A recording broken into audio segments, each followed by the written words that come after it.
So we're on 4.7. We're on the graphing part of solving inequalities. And so if you look right here, yesterday we talked about making the line and finding the values of where it's positive and negative. Same thing here for the most part, as far as how we're going to solve this. So we are still want one side to be equal to or less than or greater than to 0. Typically. But if we're going to use the calculator and solve it with the calculator, the graph, which is what I wrote we're going to do, then we don't have to worry about it. Okay. So if we're using the calculator, do we have to make this side 0? Yeah. No. If we're using the calculator, we do not have to make this side 0. Got it? Got it. All right. So in the calculator, you're going to, this is going to be your F1 or your Y1. I'm sorry, because we are old school calculator, not new school. So it's Y's. So this is what you're going to input in for Y1.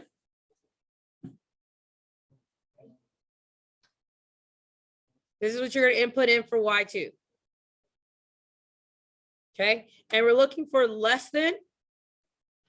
So we're looking for less than, we're looking for when is it below. That's the key thing. All right. So let's go to the calculator. Right click, screen, show taskbar bar. Open my calculator. I'm going to clear out this one. Huh? Oh, so Y1 I'm putting in.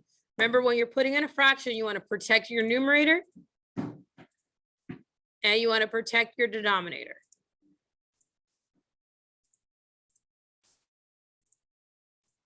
So there is my Y1, and then in Y2, I'm just putting in 8.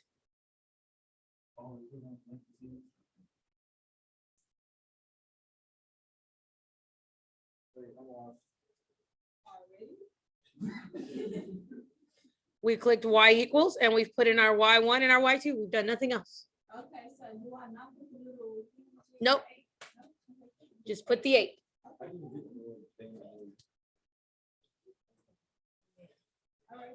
Yes. Y1, Y2. Okay. Then we're going to hit graph. When we hit graph, notice you see nothing, right? You just see a line, right? The 8. So you have to adjust your window. So you either can adjust your, I mean, be in the same window as you. So all you see is the 8 probably. And then a weird thing at the bottom, right? So that means that we have to adjust our window in order for us to see both graphs, because we have to be able to see both graphs. So logically, it gives us values. So we know that we want our X to be from 0 to 20. So I'm going to change my window to fit that. Does that make sense? Yeah. So I'm going to go to window and my X min, I want it to be 0. I like to be above. So I'm going to put it at 25. Doesn't really matter what you count by. I'm going to count by 2s. My Y max, since this is a positive situation, it's tickets, right? It's people and tickets. So I'm not going to have any zeros. And I'm going to say cost wise, I'm going to go up to amount, I don't know. Let's leave it at 10 and see what happens. And then now when I hit graph, can I see my curve? Yes, I can see a lot more of the graph. Do you see the graph as well? You don't have a curve?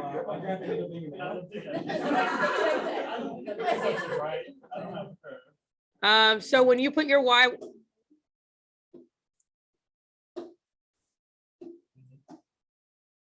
you put in X squared, you put it in parentheses, divided by, oh, that's what happened.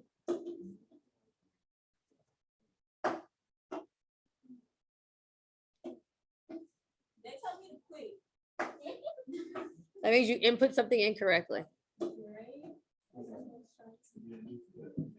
Mm-hmm. Now, do you have a curve? All right, there we go. Whew. All right, if the person next to you doesn't have a curve, be kind and help them.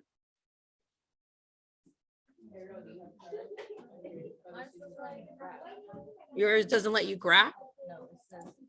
So we're going to start it over. I went to y equals, and I put in my y1. I made sure I put my numerator in parentheses, divided by my denominator in parentheses. Make sure you're using your parentheses and your correct operations. And then I put in my y2, which was 8. I clicked graph. And then I saw that all I could see was some at the bottom and a line. So I adjusted my window. So I went to window. I went from 0. I can make this 20, 24, whatever. I'm gonna count by 2s. I'm gonna make my min 0. 10 is fine. I can count by 2s if I like. And I'm gonna hit graph. So now my curve comes in and my line is there. It doesn't matter. It's just saying what each line, what these marks represent. So this is 2, 4, 6, 8, 10. That's it. All right. Are we all good now? Okay. The next step is to find the intersection. Hey. What happened?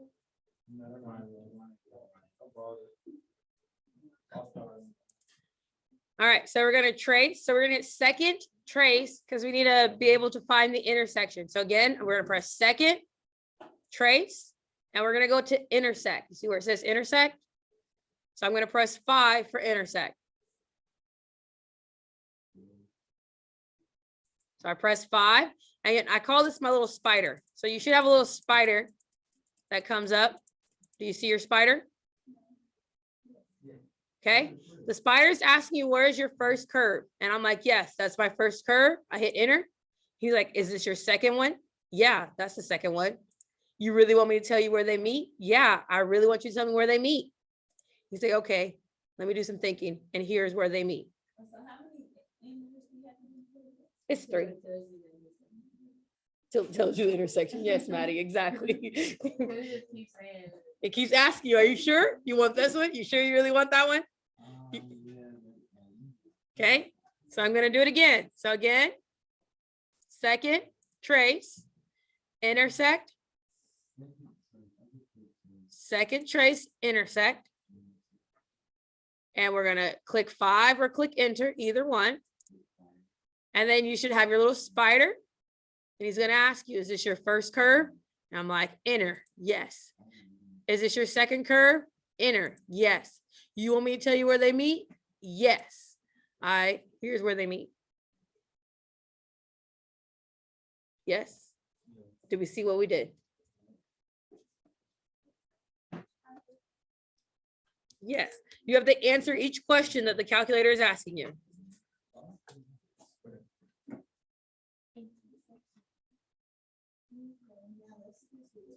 Okay, so then it tells us, so what do we get? Well, we know that if we want to be less than 8, because we're looking for below the line, right? We want to stay below the 8. So if we want to stay below 8, that means that our X value must stay below 18. Agree? 17.9 means 18. So if we want to keep our wait time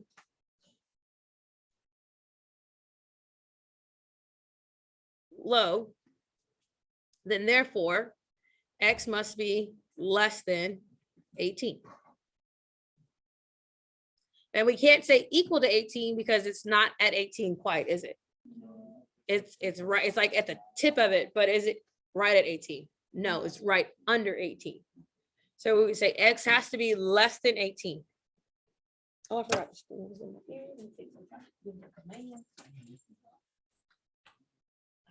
Here and to do stuff.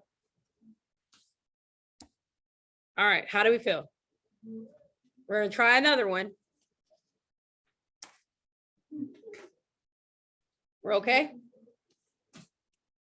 All right, let's try another one. So here we have 3 minus 2x divided by 3x is less than 0. Okay, so again, this is our y1, this is our y2, and because it's less than, we're looking for when is it below. So when is it below 0, which means when is it below the x-axis? So I'm going to go to my y equals. I'm going to put in my y1, protect my numerator, 3 minus 2x, close parentheses, divided by my denominator, 3x, close parentheses. Yes?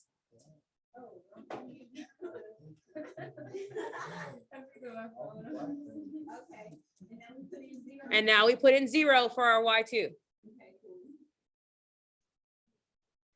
And we're going to hit graph. Now we're going to have to reset our window because this isn't the window for this graph. So to reset your graph window, you press zoom and you see where it says standard Caucasian guy. You see where it says standard?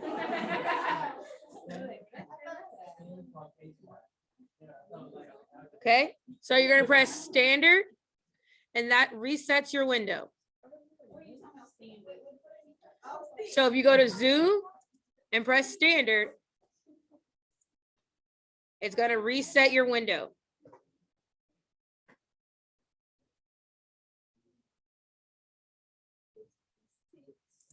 And it resets your window.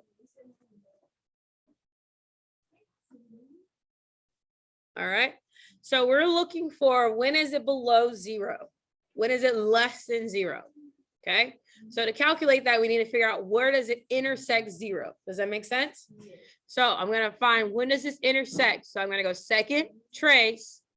See where it says intersect? Press intersect.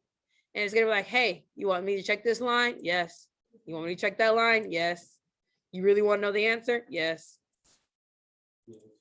I do. Second trace. So it intersects at 1.5. Do we see that?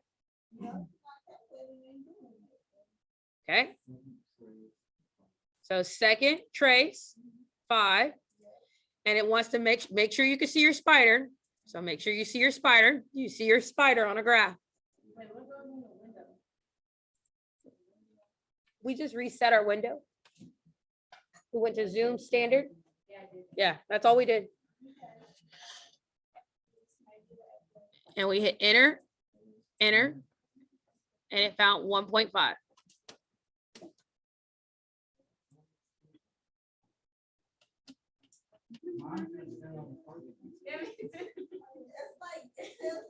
Do you see your spider?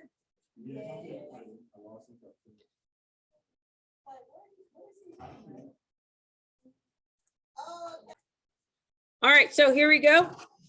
We're looking for when is it below 0? So when is it below the 0? Well, this time it's below 0 as x gets bigger, right? So my intersection is there. And then as x gets bigger, that's where it's below 0. So I'm below 0 underneath. So as x is greater than 1.5.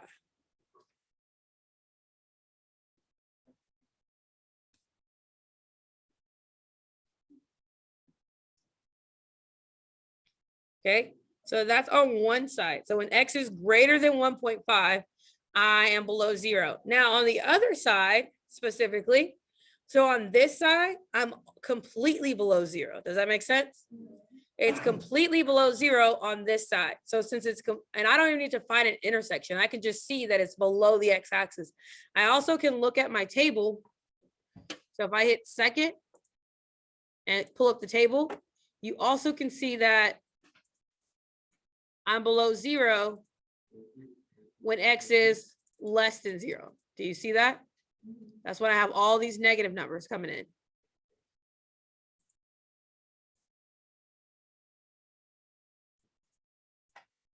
So my other part of my answer would be x is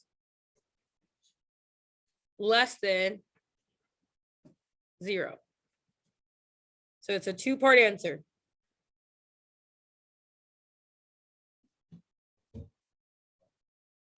Yes, so this is just your shorthand. We're going to write it in the formal way. So this is our inequality notation. And the formal way of writing this is from negative infinity to 0, bracket, and then from 1.5 to infinity. Because that's what this means, and that's what this means.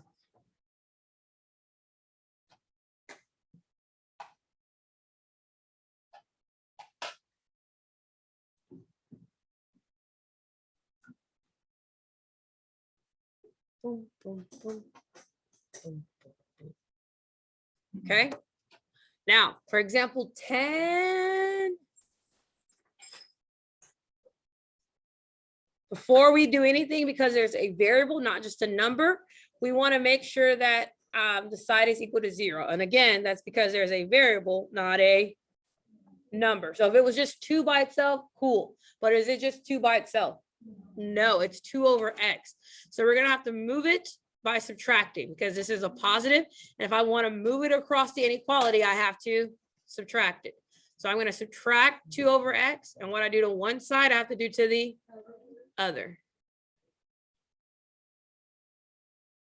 And now that's 0. You can condense this down to one fraction if you want, but the calculator's smart. The calculator doesn't need you to condense. It's purely if it just bothers you. Does that make sense? But if it doesn't bother you, you can leave it as this and put it into the calculator.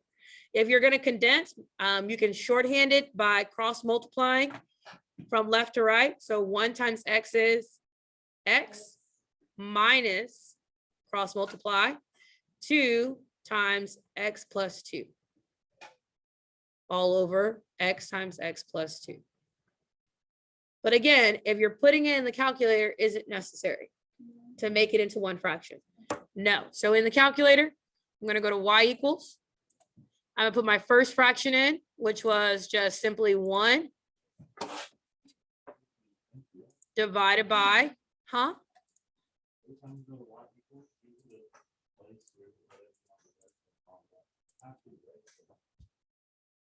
once I start typing, it just usually replaces it. And then I have 2 divided by, oh, I didn't mean to write them separately. That's 0.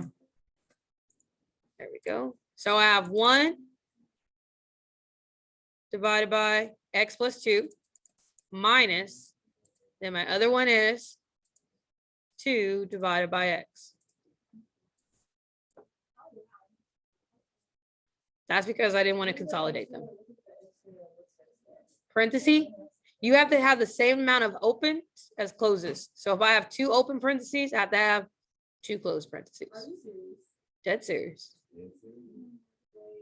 Dead serious. So why didn't you put the parentheses after the 1? Because that's all part of 1. This is all together. It's 1 divided by, and then this has to be in parentheses. Because this is already in parentheses, and this is one whole fraction itself. It's a fraction, so I have to protect the whole fraction. Huh? And y2 is 0. If that bothers you, so then when I hit graph now, the calculator is going to do it anyway.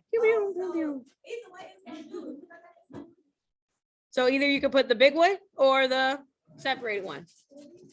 It's still going to do it. That's what I'm saying. It's either way, it's going to graph it. Okay.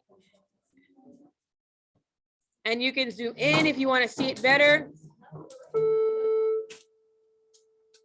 So when I zoom in, I can see a little bit better where it's crossing. I guess we'll resume this later.